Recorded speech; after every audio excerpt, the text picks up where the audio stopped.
Bem, pessoal, boa noite. Vou começar a aula agora, enquanto não tem ninguém, mas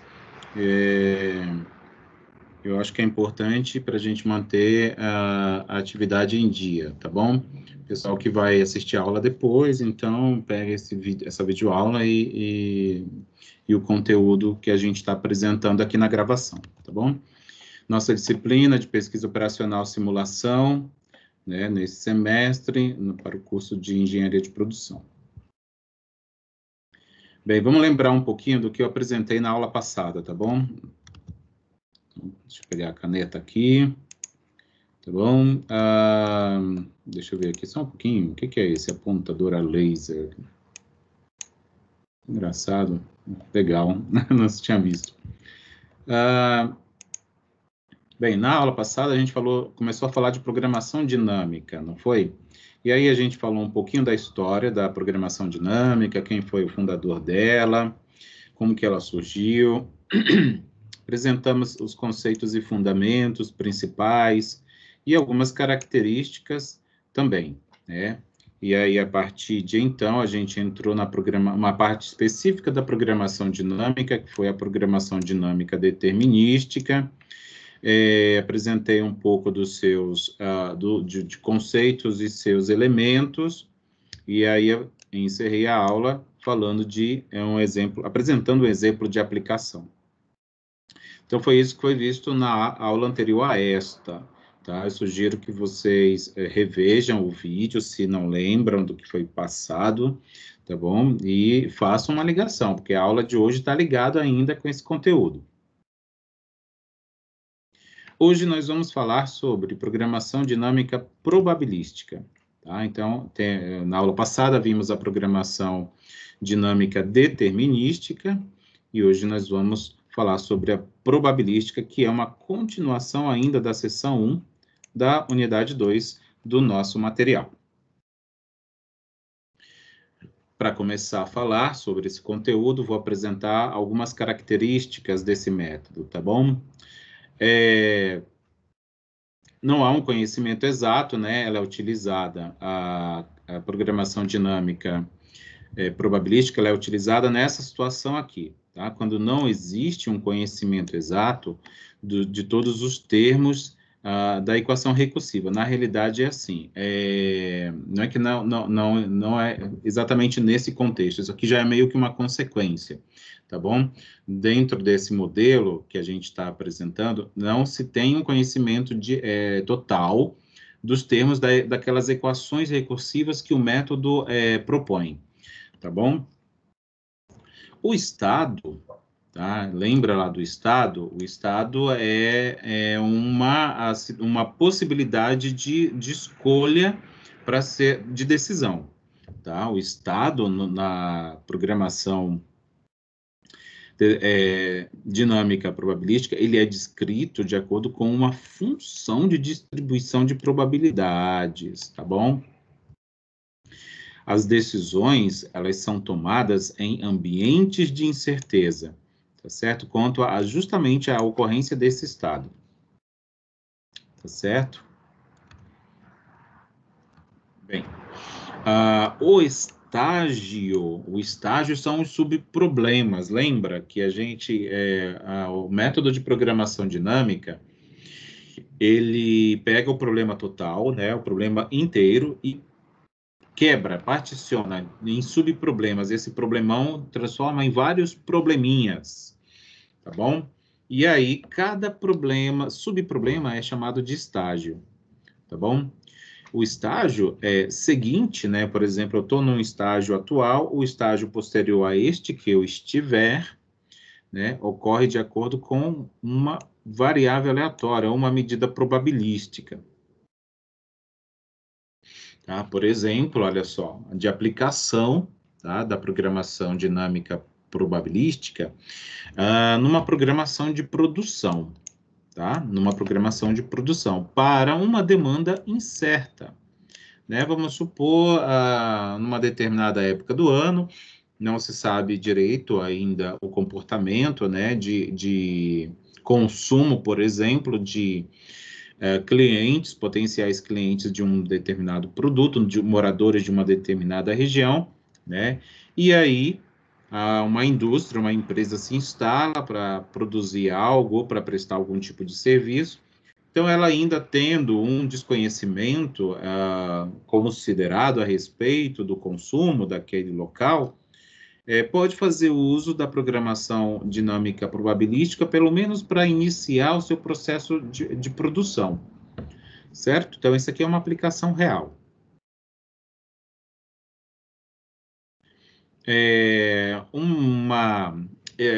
A programação dinâmica probabilística, ela também faz uso de método gráfico, tá? E o método gráfico que é bastante utilizado por ela é esse método aqui conhecido como árvore de decisão. Tá? A gente usa isso bastante em vários outros métodos, mas na programação dinâmica probabilística também existe a possibilidade de usá-lo. E aí aqui a gente vai achar aqueles mesmos componentes, ó, o estado, representado pelo S de T, e aí a gente faz uso de alguns componentes da teoria de grafos, né? A gente tem um nó aqui, tá? O estado, tem a função objetivo, né, do problema, a gente lembra que tem um modelo aí associado aos problemas, né? Então, aqui a gente tem a função objetivo num determinado momento, que ela é argumento, ela tem como argumento o estado e a decisão, né? Então, a decisão vai ser tomada, tá bom?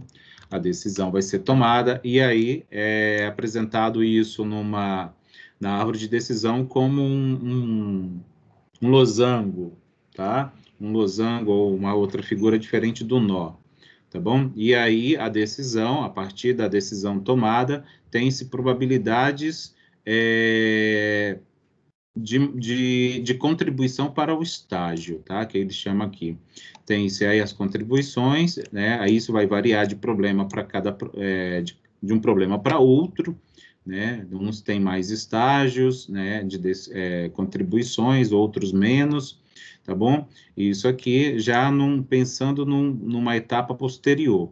E aí tem-se a função objetivo otimizada, né? O resultado ótimo para cada possível estágio que vai se tomar como destino. Bem, algumas aplicações da programação dinâmica, probabilística, tá bom? Então, aqui é a probabilística que a gente está falando, porque a gente já falou da determinística na aula passada, né? E aí, vejam só, esse tipo de método matemático, método quantitativo, ele é aplicado em problemas que possam ser compostos por variáveis aleatórias discretas ou contínuas, tá? Que os modelos associados a esse tipo de método podem ser lineares, mas também podem ser não lineares. E aí, claro que a gente está falando da probabilística, os modelos aqui serão somente estocásticos, tá bom? Então, os determinísticos aqui não entram e se aplicam em programação mais ampla, né?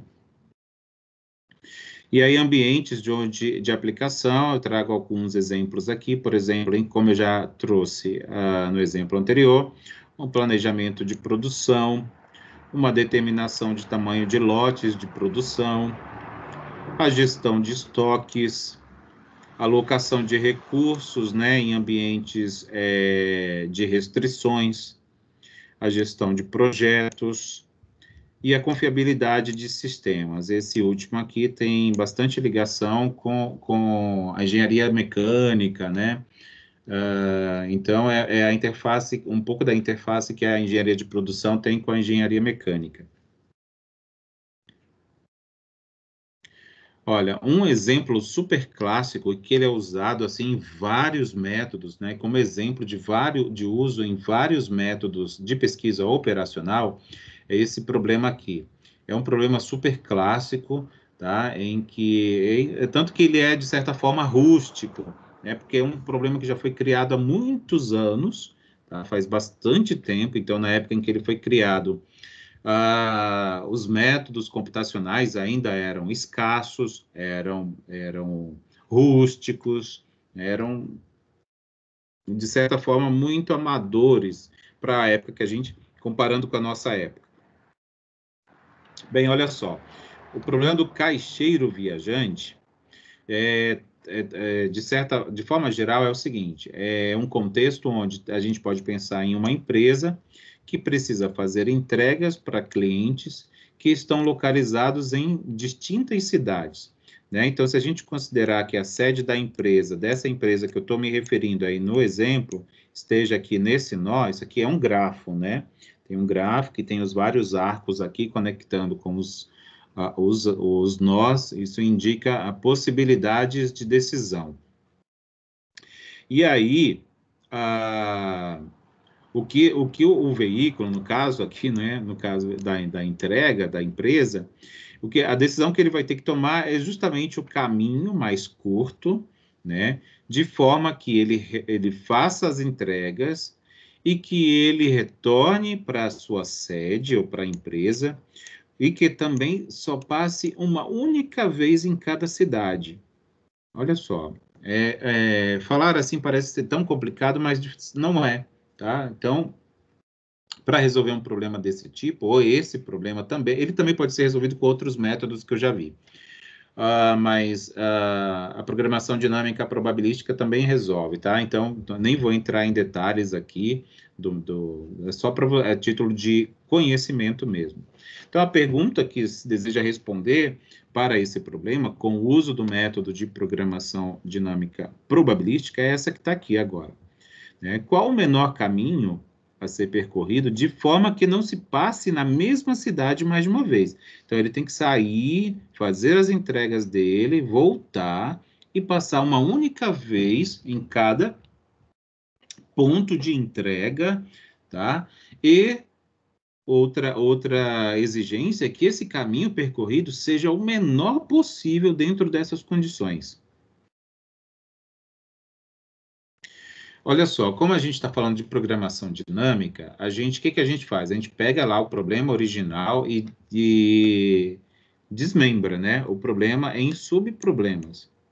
Tá? Então, o problema do caixeiro viajante, inclusive, ele é resolvido na forma recursiva, tá? Lá na forma, no backward. Lembra da aula passada que a gente falou do backward? Então, em geral, como eu falei também, faltando um K aqui, né? Existe duas possibilidades de resolver os problemas de programação dinâmica, né? Que são os problemas resolvidos de forma recursiva e de forma progressiva, né? Em inglês é o backward e o forward, tá? Veja só, na realidade, a gente pode olhar aqui de forma esquemática, né, como em grafos e aqui já particionado em subproblemas, a entrega sai do nó 1, né, que é a sede da empresa, vai passar pelos seus clientes e vai retornar para o nó 1. Então, se a gente resolve esse problema nesse sentido, a gente está fazendo uso do progressivo, né, ou do forward. Tá? Porque a gente considera aqui o número dos estágios, tá? Então, nesse sentido, ó, tá crescendo os estágios, a gente está resolvendo na forma progressiva, que é indiferente, né, de certa forma, para esse caso aí. Mas se a gente começar resolvendo do último para o primeiro, a gente está fazendo na forma backward, ou regressiva. Aqui eu só apresento uma primeira tabela igual, semelhante ao que eu apresentei na aula passada, mas eu não vou ir além disso. Mas vejam só, se a gente resolve na forma regressiva, eu falei recursiva, né? Na realidade é regressiva, tá? Recursiva é quando a coisa é iterativa. Se a gente começa aqui no estágio 5, ó, eu até mantive a figura para a gente lembrar, a gente tem algumas decisões para tomar ou estados, né? A gente tem que chegar aqui nesses 2, 3, 4 ou 5, a depender do qual a gente vai estar. Por isso a gente tem, ó, os estados aqui, ó, como 2, 3, 4 e 5. E aí a gente tem a decisão, que vai ser só a 1, porque a gente está voltando para o 1, tá? A gente está voltando para o 1. E aqui é a função objetivo que está me dizendo isso. Eu vou usar como argumento um estado, vou tomar uma decisão, e isso vai implicar direto na minha função objetivo, né? Daqui a decisão. E aí, como a gente só tem uma possível decisão, que é ir para o 1, a decisão ótima aqui, tá? Sempre vai ser o 1, tá? Sempre vai ser o 1, sempre. E a função objetivo ótima, que vai depender do quinto estado, né? Do estado no estágio 5, tá bom? Sempre será a mesma distância que existe aqui partindo do nó específico, de cada nó. Por exemplo, do nó 2, está aqui, ó. Do nó 2, tá? Do 2 para o 1, né? Então, vindo aqui do 2 para o 1, nesse sentido aqui, ó. Olha só a distância que a gente tem, 120. Tá bom? Então, como só tem essa possibilidade, eu só posso ir para o 1 e a distância é 120, então a função objetivo ótima vai ser exatamente com esse valor, para esse cenário. Se eu saio do 3 para o 1, então aqui do 3 para o 1, a gente tem o 124 de distância, né? Então, 124, estou rabiscando tudo, né? Do 4 para 1, 117. Do 5 para 1, 114. Tá bom? E aí teria que resolver. Mas aqui eu já apresento para vocês já a resolução, tá? Porque eu não vou detalhar como as etapas de resolução, mas no nosso livro texto está lá já a resolução final. Isso quer dizer o seguinte, olha só, ele sai do 1 e volta para o 1, né? Então, veja só, segundo o uso do método, para encontrar o menor caminho, para não passar mais de uma vez no mesmo local, né? Os locais são esses nós, o 1 é a sede da empresa, então é o 2, 3, 4 e 5, então ele tem que fazer um trajeto que ele passe uma única vez em cada um desses nós e consiga voltar para a origem, né? Então, dentro dessas possibilidades, a solução ótima é essa que está aqui, esse é o trajeto. Sai do 1, vai para o 5. Então, daqui, ó, daqui vem para cá. Do 5 vai para o 2. Do 5 vai para o 2. Do 2 vai para o 3. Do 2 vai para o 3. Do 3 vai para o 4. Do 3 vai para o 4. E do 4 vai para o 1. Então, olha só, passou de fato, né? Só uma única vez em cada um. E, bem, e fez o menor trajeto possível, né? Se a gente somar aí essas distâncias, a gente vai encontrar uma distância total percorrida, tá? Eu não fiz isso aqui. Bem, é isso de programação dinâmica probabilística, tá certo? Deixa eu ver se tem gente aí na sala. Tem o Bruno, né? Bruno, seja bem-vindo. Eu vou passar o outro conteúdo, tá bom?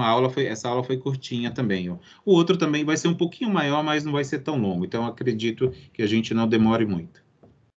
Então, eu vou descompartilhar aqui, só um momento. Depois você pega a gravação. Você está conseguindo acessar a gravação no Ava, Bruno?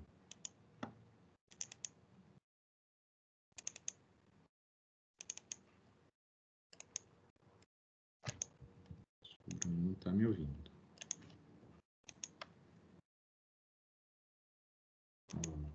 E a gente descarta aqui. E agora eu vou compartilhar a outra aula, tá bom? Vamos lá.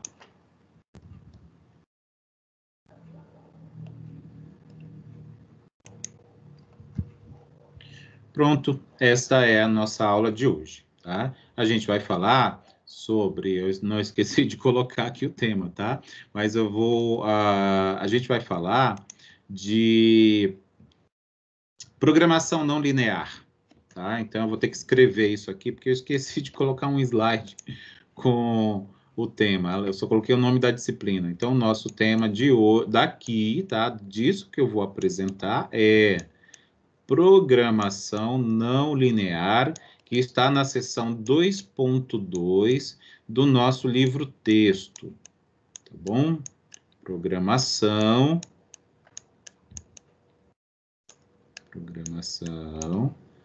não linear.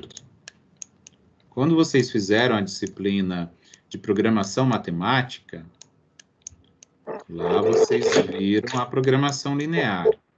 Tá? E aqui a gente vai estudar a programação não linear. Peraí, acho que eu tô só um pouquinho, deixa eu descompartilhar aqui, que eu tive um probleminha. Peraí, gente. Acho que agora vai. Pronto. A gente tem mais gente na sala, deixa eu ver. O Giovanni. Giovanni conseguiu entrar bem, tranquilo? Consegui sim. Então tá bom. A aula já começou, Giovanni, mas eu estou fazendo a gravação. Então, você pode assistir depois que eu vou disponibilizar no AVA, desde o começo, ou que você não conseguiu assistir hoje, tá bom? Todas as aulas, elas estão gravadas e estão postadas no AVA. Então, você já está com o AVA normalizado? Não, já tá sim, eu tive alguns problemas, tá? E já estava resolvido já. Agora eu tive um problema com a internet aqui em casa, aqui, é por isso que eu não estava conseguindo, não consegui entrar no início da aula, tá? Mas depois eu assisto lá, tá bom? Então, tá bom. Aí fica lá disponível, tá bom? Assiste quantas vezes você precisar e me procura para tirar dúvidas, se surgir alguma dúvida. Então, na realidade, eu estou fazendo as aulas assim, tá? Não, beleza, combinado, tá? Então, vamos lá. Olha, a gente vai falar de programação não linear agora, tá bom? Isso está na unidade 2. Eu esqueci de fazer um slide que escrevesse o assunto, coloquei o nome da disciplina, tá? E aí é a seção 2.2, tá? Esse conteúdo que eu vou apresentar agora. Seção 2.2. Tá? Seção 2.2. Então, vamos lá. Para começar o assunto, eu vou tentar motivá-los, tá?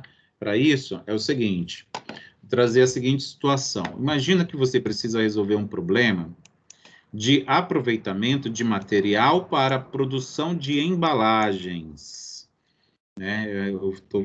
Quando eu vi esse exemplo, isso me fez lembrar um curso de embalagens que estava em alta agora nesse tempo de pandemia, que como tá ocorrendo muita entrega, né, pelos motoboys e tal, então tá tudo muito mais embalado ainda, né? Claro que as coisas a gente compra os produtos na sua grande maioria todos em embalagens, mas agora com o período de pandemia, que as pessoas estavam em isolamento social, né, e as entregas sendo feitas em casa, as embalagens tomaram um papel aí bem principal, né, a respeito dentro da situação. Então, olha lá, né, aproveitamento de material para não ter desperdício, né, para produção de embalagem, para embalar um produto que tem base circular. Então, olha lá, o produto não é quadrado, enfim, e também ele não é totalmente circular, é só a base dele que é. Então, tem um desafio aí, né? Como é que vai se construir a embalagem para esse produto, né? Para que se aproveite o máximo possível, não haja grande desperdício, né?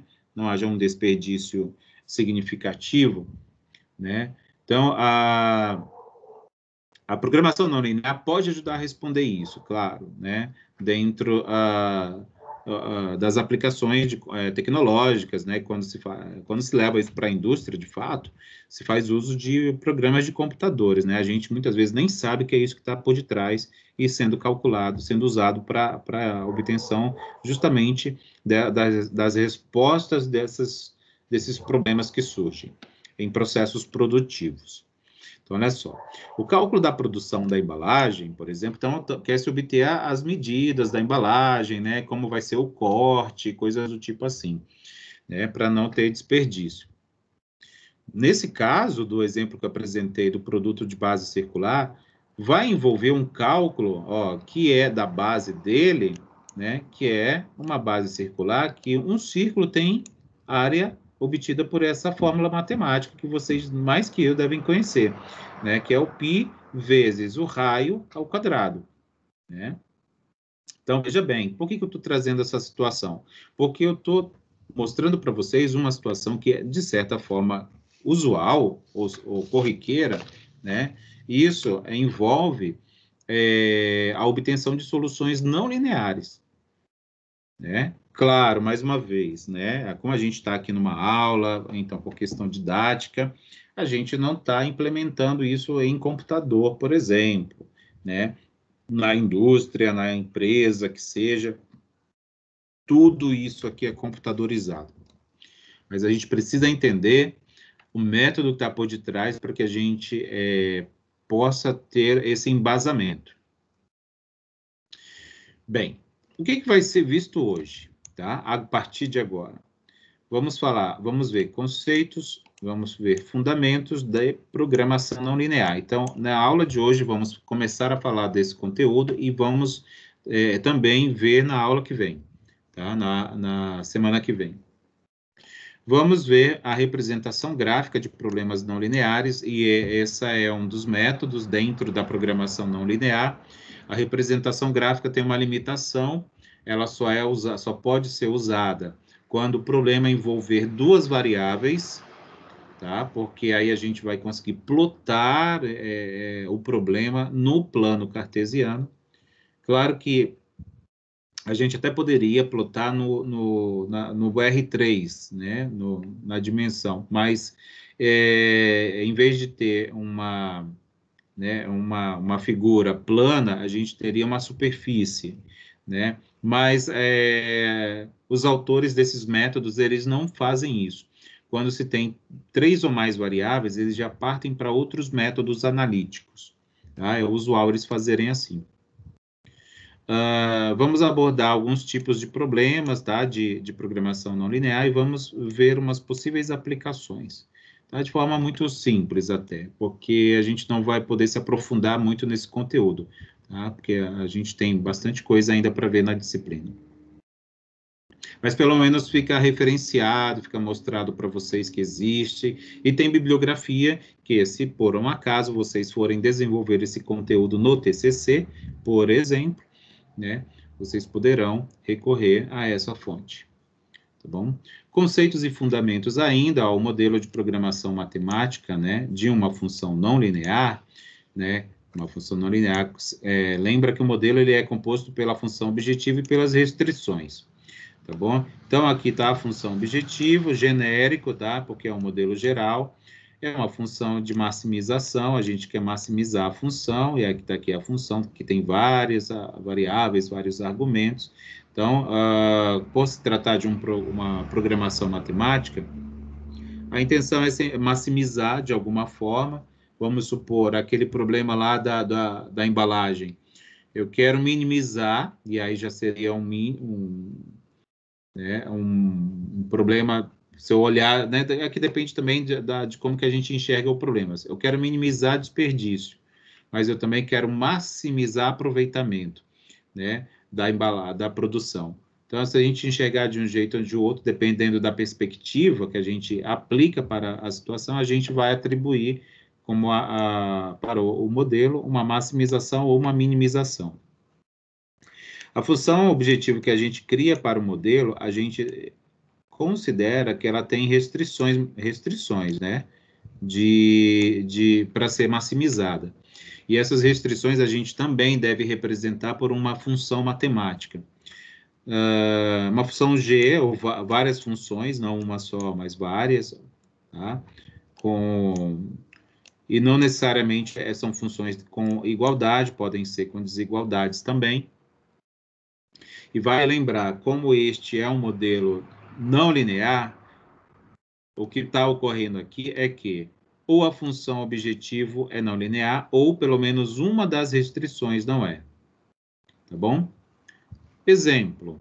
Aqui um exemplo. Olha só, eu tenho um modelo, tá? Eu não descrevi qual foi o problema que gerou esse modelo, mas é um modelo que eu quero maximizar a função objetivo, tá bom? Então, veja que a função objetivo aqui, ó, ela é não linear, porque Na realidade, ela é assim, ó. É uma função que eu vou chamar de z, né? A gente tem o hábito de chamar de z. Então, está aqui, ó, igual a x1, é uma raiz quadrada da soma das variáveis do meu problema. Lembra que esses métodos de pesquisa operacional, eles são métodos quantitativos. Então, eles são modelos que trabalham com variáveis quantitativas, certo? E aí, veja só, as restrições sempre vêm depois dessa declaração sujeito a. Esse meu modelo aqui de exemplo, ele tem duas restrições ditas funcionais, né? Quando a gente usava esse termo lá na pesquisa, na programação matemática, são as funcionais. Dá para perceber que as duas são não lineares, ó, porque aqui tem um termo exponencial. Tudo bem que aqui tem um somatório, né, de funções das variáveis, mas tem esse termo aqui que torna essa desigualdade não linear. Da mesma forma que, se não tem soma, é produto, também é uma função não linear.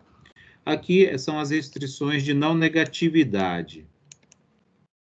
De não negatividade. O que é isso aí? O que é isso? É a declaração de que as variáveis do meu modelo são maiores ou iguais a zero. Tá bom? O segundo modelo, também trazido já com ele pronto, né? Eu não criei o modelo a partir de um problema, já trago ele pronto. É também um modelo de maximização, e aqui a função objetivo, né, é um z igual, né, z igual a isso tudo que está aqui. Aqui já tem uma função não linear, que é a logaritmo, tá? Aqui tem um produto, ó, entre duas variáveis, né, a variável x2 com um quociente da variável x3, aqui tem um quadrado de x4, então certamente essa função objetiva aqui, ela é não linear, tá? Ela é não linear,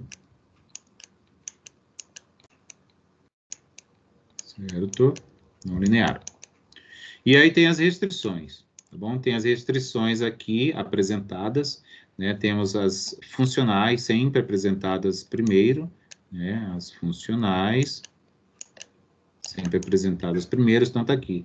5x1 mais 2x2 mais 3x3 mais x4, então aqui é linear, porque é tudo de primeiro grau, né? E aí o operador aqui é a soma, então isso aqui é linear, menor ou igual que 50. Então a primeira restrição é linear.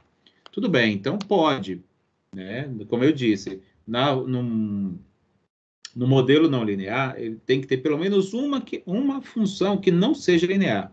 A gente já tem uma função ali, no caso, na função objetivo, que já é não linear. Então, só por conta disso, esse modelo, mesmo se ele tivesse todas as restrições lineares, eu já poderia classificá-lo como não linear, porque a função objetivo dele, que é essa que está aqui, tá? É não linear. Mas veja bem, a segunda restrição aqui, ó, ela tem um produto entre variáveis. Então, isso classifica ela como não linear. A restrição 3 tem uma raiz quadrada de uma variável, também é não linear. E aqui, por último, temos as restrições de não negatividade, né? Como a gente sempre tem que declarar isso, sempre. Ah, mas isso não é trivial, não é que todo modelo já considera isso? Sim. Mas, se a gente não escrever isso explicitamente, a gente está declarando um modelo incompleto. Vamos falar agora da representação gráfica. Tá? A representação gráfica, como eu já disse, ela é aplicável para problemas, né? A gente está querendo resolver problemas, fazer tomada de decisão. Problemas que possuem duas variáveis apenas, tá? Nem mais, nem menos. Exatamente duas, tá? Por quê? Porque a gente vai desenhar uma figura no plano cartesiano. O que é o plano cartesiano? Lembra lá? Desses dois eixos aqui, né? Que eles são transversais, né? onde um a gente chama de x na forma usual e o outro a gente chama de y, né? Ou de abscissas e ordenadas. Então, esse aqui é o plano cartesiano. Tá? Aqui, lembra que o plano também possui 4 quadrantes. Esse é o quadrante 1, esse é o quadrante 2, este é o quadrante 3 e este é o quadrante 4.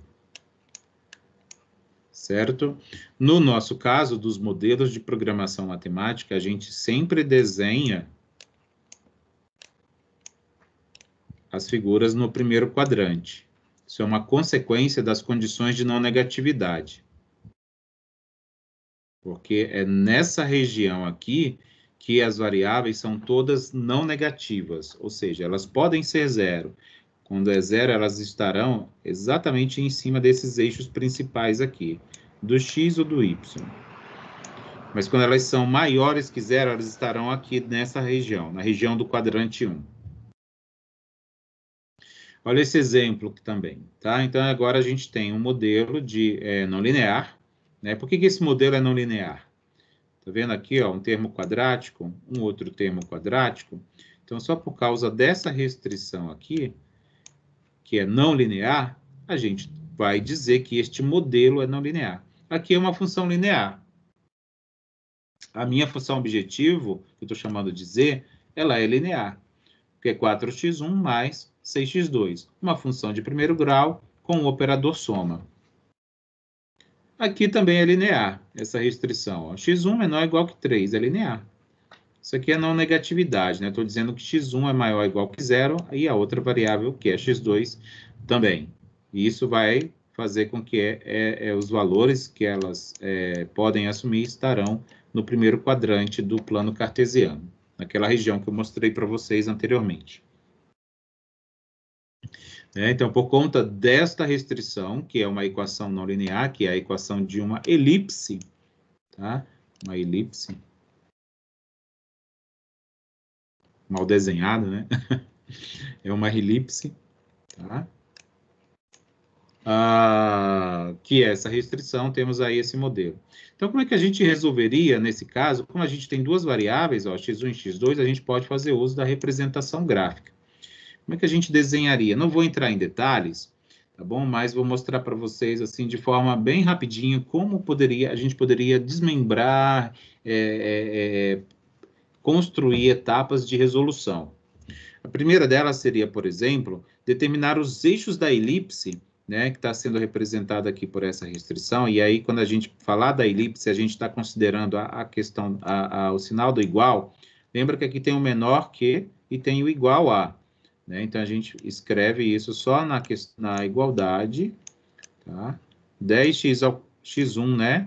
10x1 ao quadrado mais 8x2 ao quadrado igual a 128. Então, essa é a equação da elipse. Eu transformei isso numa equação. Aqui é uma inequação.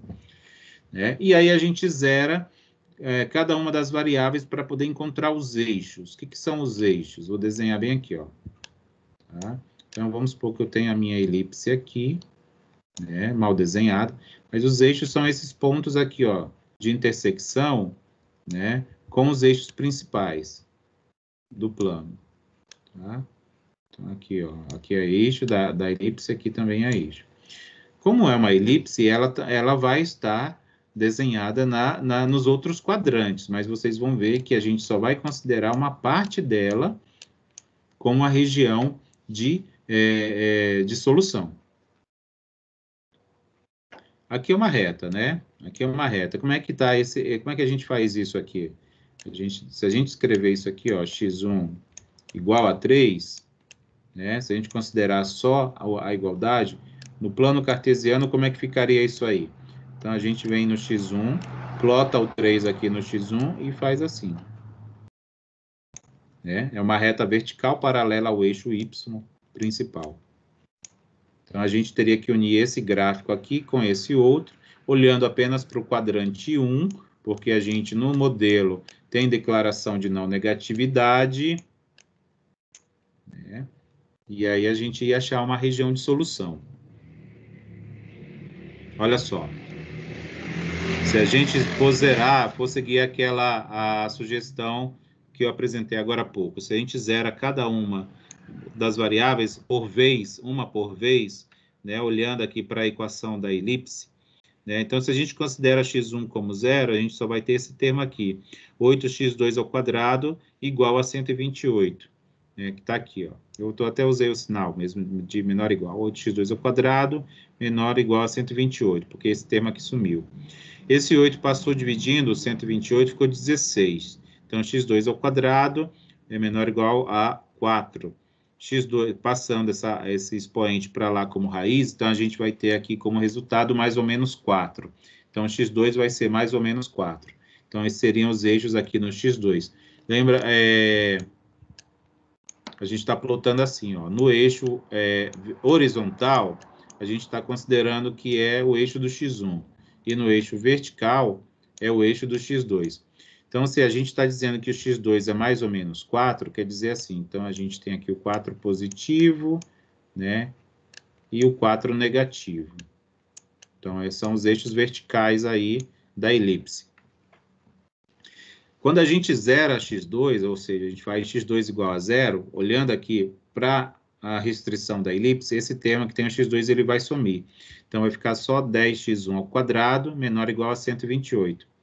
Esse 10 está multiplicando antes do sinal, vai passar para o outro lado dividindo, né? 128 por 10, aparece a vírgula, se movimenta aqui. Fica 12,8. Quando a gente pega esse expoente e passa como raiz, a gente vai ter mais ou menos 3,577, aproximadamente, que tem mais casas decimais aqui. Então, seria no x1, seria aqui, ó, 3,577 positivo, certo? E o 3,577 negativo. Né? Nesse eixo são, no eixo X, esses são os eixos da elipse. Tá bom? E aí eu já trago o gráfico que é final, tá bom? Para eu não entrar em detalhes, mas eu testei como para obter essa figura. Eu até consegui obter no Excel e tal, bonitinho, sabe? Dá um trabalhinho no Excel, porque não é um software próprio para isso, mas dá para fazer. Então, essa figura eu tirei do nosso livro, né? Então, tá aqui os eixos, ó, da elipse, 4 positivo, 4 negativo, 3,577 negativo, 3,577 positivo. Lembra lá daquela outra restrição? Ela está plotada aqui junto, né? Então, a gente coloca todas as restrições no mesmo eixo, né? No mesmo plano, e aí a gente encontra uma figura. É bem semelhante ao que a gente fazia lá em programação matemática, programação linear, né? Em programação linear. E aí a gente vai ter uma figura. A diferença daqui para lá é que as figuras que a gente obtiver aqui não necessariamente terão vértices, né?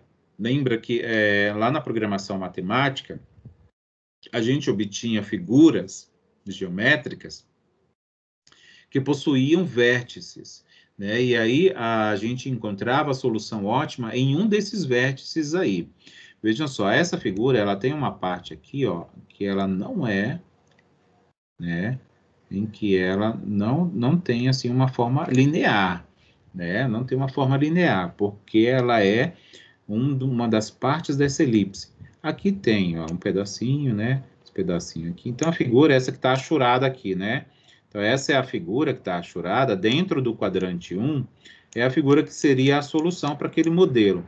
E para encontrar a solução ótima, como é que a gente faria aí? A gente teria que ficar plotando as curvas de nível para Z, né? E aí, plotando, em algum momento ela vai tangenciar essa região. E aí é onde a gente vai encontrar a solução ótima. Como que a gente vai fazer isso? A gente tem como ficar testando, né? É um pouco de tentativa e erro. A gente não vai fazer isso aqui, eu só vou mostrar já o resultado. Então, tá aqui, ó. Essa reta aqui que representa a minha função objetivo, ó, 4x1 mais 6x2, lembra que ela é uma função linear. Por isso que o gráfico dela é uma reta.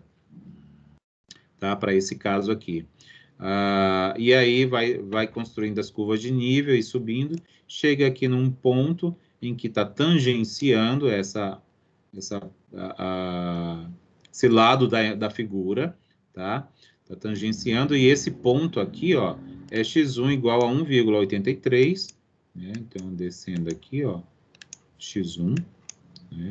x1, opa, tô feio aí. Tá bom? Mais ou menos aqui. E o x2 é 3,44. Então, tá aqui o x2. Mais ou menos aqui. Tá? 3,44. Então, essa seria a solução ótima. Tá? Obedecendo essa outra restrição, obviamente, então, resolveria um problema desse jeito. Quando se faz uso da representação gráfica. Então, é bem semelhante ao que a gente viu lá em programação linear, na primeira disciplina de pesquisa operacional. Bem, vamos ver agora um pouco dos tipos de problemas, tá bom? Diferente da programação linear, a programação não linear, ela não tem um algoritmo único, né? Lembra que a programação linear tem um único algoritmo, por exemplo, aquele simplex, né? Lá na programação linear, apesar de ter esse algoritmo simplex, ele é um pouco trabalhoso, né?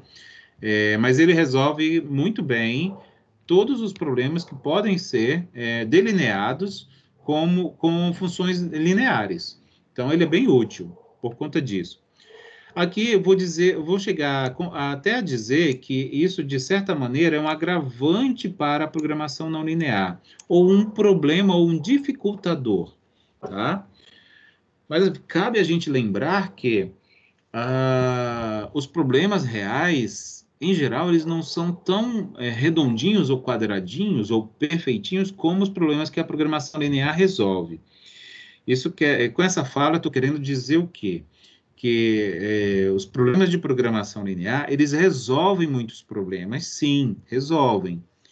Mas os problemas, os modelos de programação não linear, eles resolvem muito mais problemas. Existem muito mais problemas não lineares do que problemas lineares. É isso que eu estou querendo dizer. Então, a gente tem que encarar esse dificultador, né? Ou seja, o uso de vários algoritmos. E aí a gente não vai ter uma receita de bolo, é isso. Vai chegar num problema para encarar, a gente vai usar um algoritmo, vai ter que definir qual algoritmo que vai usar, dentre os existentes. É claro que tem alguns que são mais utilizados que outros. Às vezes, por conta mesmo de hábito, sabe, de área. Na engenharia da produção, faz mais uso de um, por exemplo. Na engenharia mecânica, faz mais uso de outro. Na administração, faz uso de outro. Na economia, etc. Olha só, uma coisa que a gente vai precisar relembrar um pouquinho, assim, a gente não vai chegar nem a fazer cálculo, tá? Mas é lembrar de derivadas, tá? Vai ter que lembrar um pouquinho de derivadas, para a gente poder entender o que está sendo dito. Olha só, um tipo de problema que existe na programação não linear é o que se chama de programação irrestrita, ou seja, não tem restrição, mas só tem uma única variável. Então, um tipo de problema dos mais simples que existem, né? Aquele que só tem um problema, só um aspecto para ser estudado, que é representado por uma variável, tá? Então, eu já apresento aqui algumas especificidades desse tipo de problema. Cadê meu mouse? Está aqui. Não apresentam restrições, por isso é irrestrito. Tem como objetivo a otimização da função linear, como todos os outros, obviamente, mas possui uma única variável só. Faz uso de funções que sejam deriváveis, então tem que ter um cuidado, a gente não pode construir um modelo com funções que não sejam deriváveis. Tem que ser derivável porque o método, esse tipo, usa derivada. Então, ele deriva a função, né, em relação a um ponto x estrela, que ele chama, né, e ele chama esse ponto de ponto estacionário, né? Deriva a função em relação a esse ponto estacionário, né? E iguala isso a zero para achar a solução. Bem, ele determina se a solução vai ser ótima, né, nesse ponto aqui estacionário, se vai ser máxima, mínima ou de inflexão, a depender de alguns resultados que vão ser obtidos aqui, e eu não vou detalhar, tá? A gente não vai detalhar isso aqui, porque a gente também não vai resolver, de fato. A gente tem o foco num outro lá. Isso aqui é só para dizer que ele existe. Um outro tipo de modelo de programação não linear é o conhecido como programação irrestrita com múltiplas variáveis. Então, diferente desse aqui anterior, é que não tem uma, mas tem duas ou mais variáveis envolvidas, tá? Também tem como objetivo a otimização da função não linear, né, da função objetivo, certamente. No entanto, aqui a função vai ter N variáveis. Tá bom? Então, olha só. A solução vai ser obtida, no caso aqui, como a gente vai ter N variáveis, a gente vai ter que fazer uso de derivadas parciais. Tá? Derivadas parciais. E aí tem que derivar essa função para cada uma das suas variáveis. Então, isso aí dá um certo trabalho. E vai igualando a zero. Tá? E vai derivando várias vezes todas essas funções do nosso sistema, tá? Até chegar num valor constante, né? A não ter mais incógnita. E aí essa recursividade, ela tem uma interpretação, tá? Eu estou tentando chamar atenção para isso, que está escrito aqui, tá?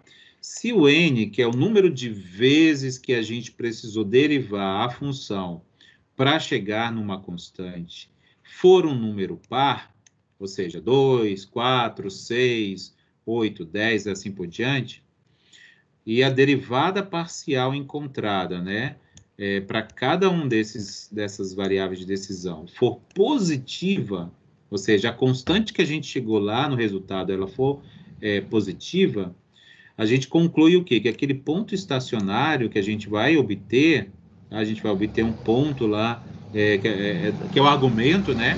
Aqui, ó, é o argumento da variável, né? Da nossa função, desculpa. A gente vai dizer que esse ponto é um ponto de mínimo.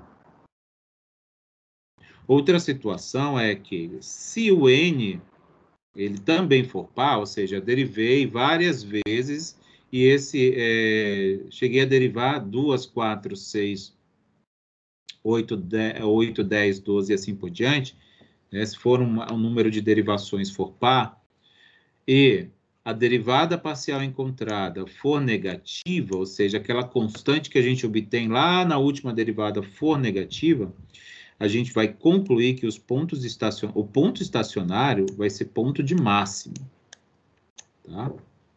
E uma terceira e última situação é que, se esse n, que é o número de derivações necessárias para chegar a uma constante, né, for ímpar, ou seja, 1, 3, 5, 7, 9, 11, 13 e assim por diante, a gente vai concluir que o ponto estacionário ele é ponto de inflexão, né? Ou seja, não é de máximo nem de mínimo, é um ponto de inflexão. Então, aí não teria uma conclusão assertiva, né?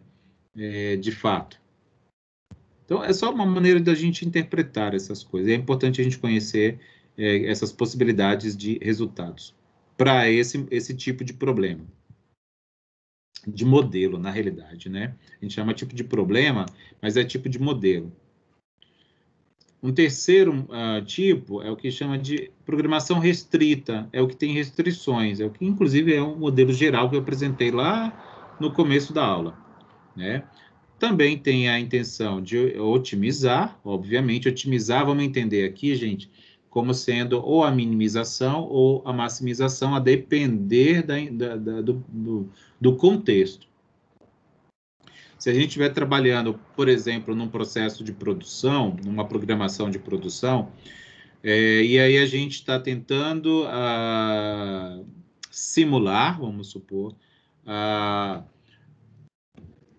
a demanda, né? A demanda não, vamos dizer assim, a produção diária máxima. Então, a gente quer encontrar qual é a capacidade, é isso, é a capacidade, né, diária da minha indústria, por exemplo. né? E aí a gente faz estudos, né? Certamente, existe a gestão da indústria está ali para isso, né? A administração da produção. E aí vai se fazer estudos, coleta-se as informações que são relevantes para poder considerar, né, nesse estudo. E aí obtém-se lá um resultado numérico. Olha, a gente com a mão de obra que a gente tem, com o maquinário que a gente possui, dentre outros insumos, né? Por exemplo, os insumos para a produção do nosso produto, né? A gente consegue produzir, vamos dizer, 400 produtos por dia. Estou chutando, né?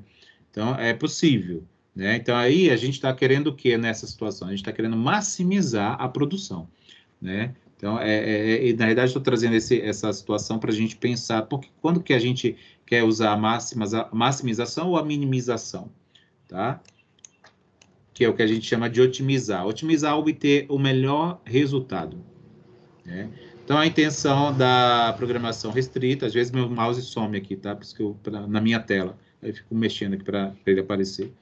É a otimização da função linear ou função não linear, né? Uma delas, pelo menos, sendo não linear, e isso sempre considerando várias variáveis. Então, esse tipo de modelo, ele é apropriado quando eu tenho 3 ou mais variáveis.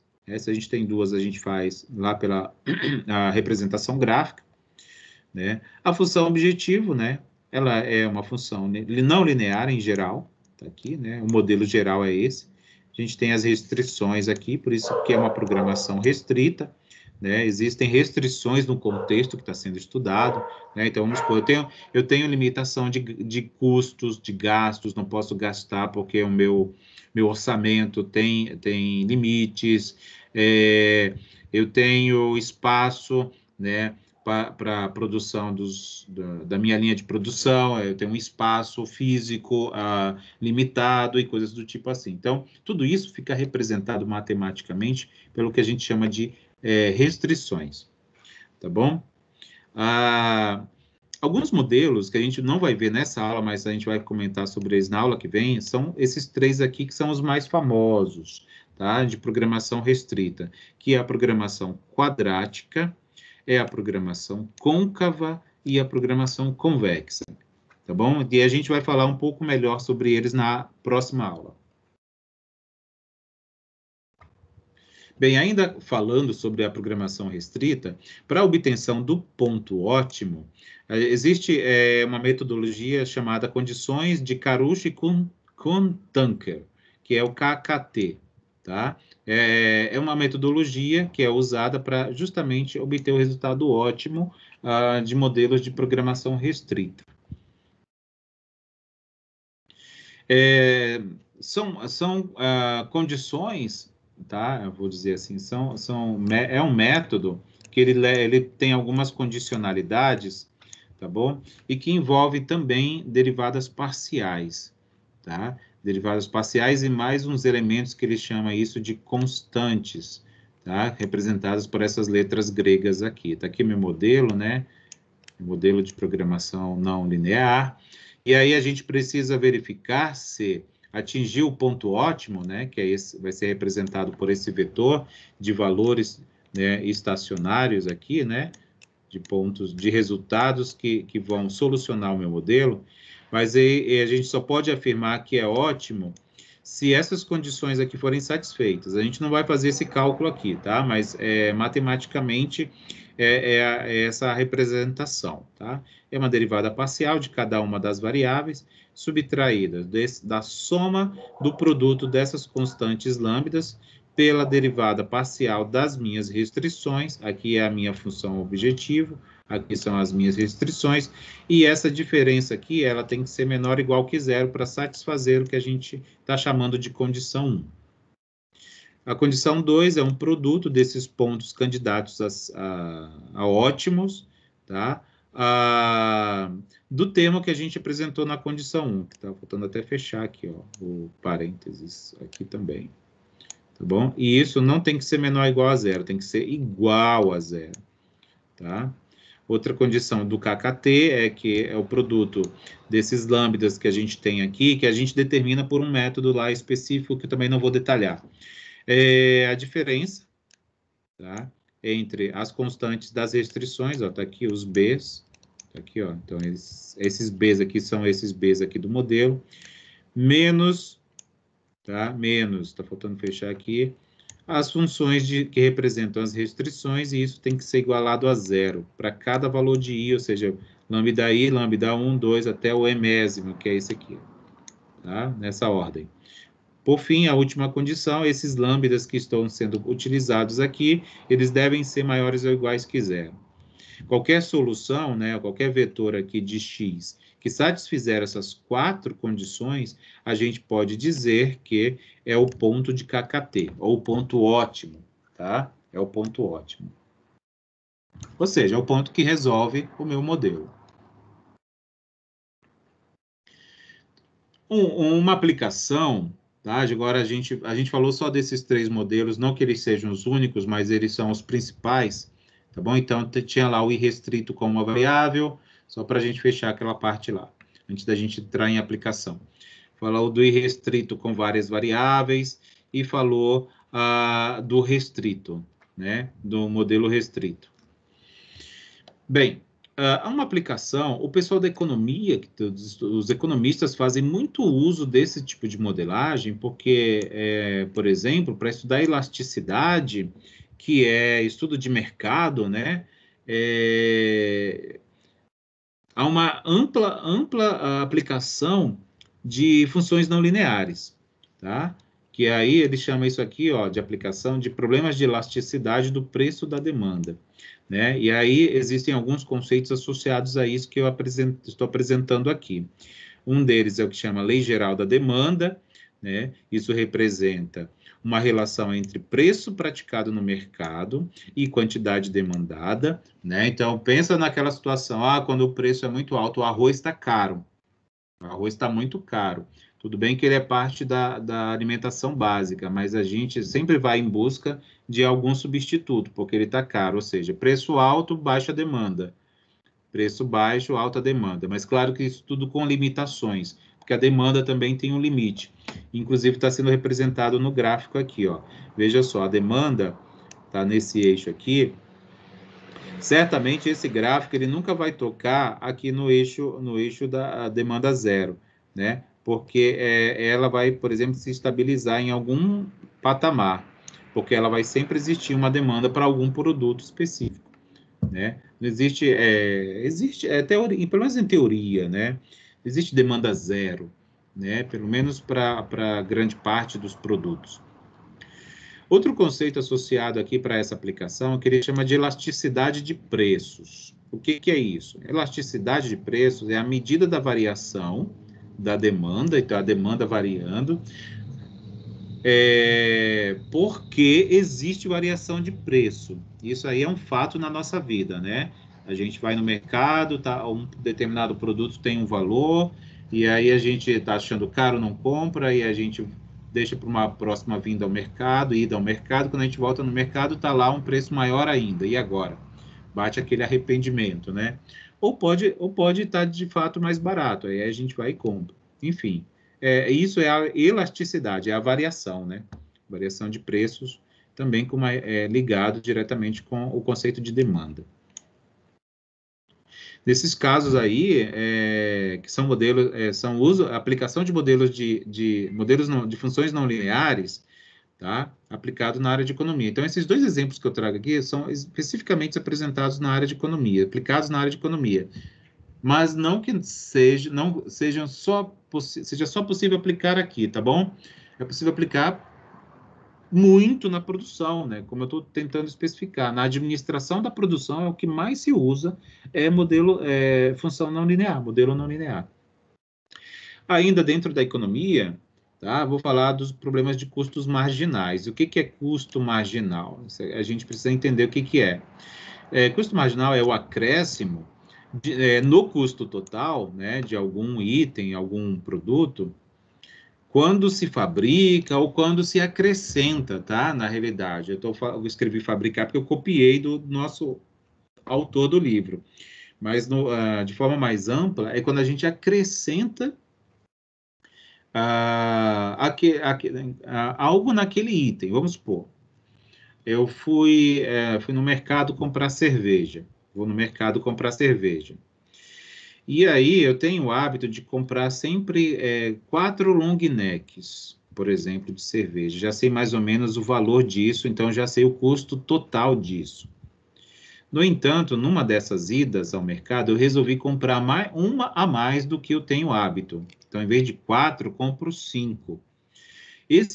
Essa quinta cerveja, ela vai trazer um acréscimo para o meu custo total. Esse acréscimo para o meu custo total é o que a gente chama de custo marginal, tá bom? Só para a gente entender basicamente o que significa o custo marginal, tá bom? Nesses ambientes também de estudo de custos marginais, as funções não lineares são completamente, ou os modelos não lineares de programação linear, funções, né? São essas, está faltando aqui, né? Funções não lineares são altamente utilizadas, tá? Se vocês pegarem lá aqueles modelos, livros de microeconomia, por exemplo, lá da área de economia, vocês vão ver isso aqui a toneladas desenvolvidos. E aqui foi a referência que eu usei para a produção dessa aula.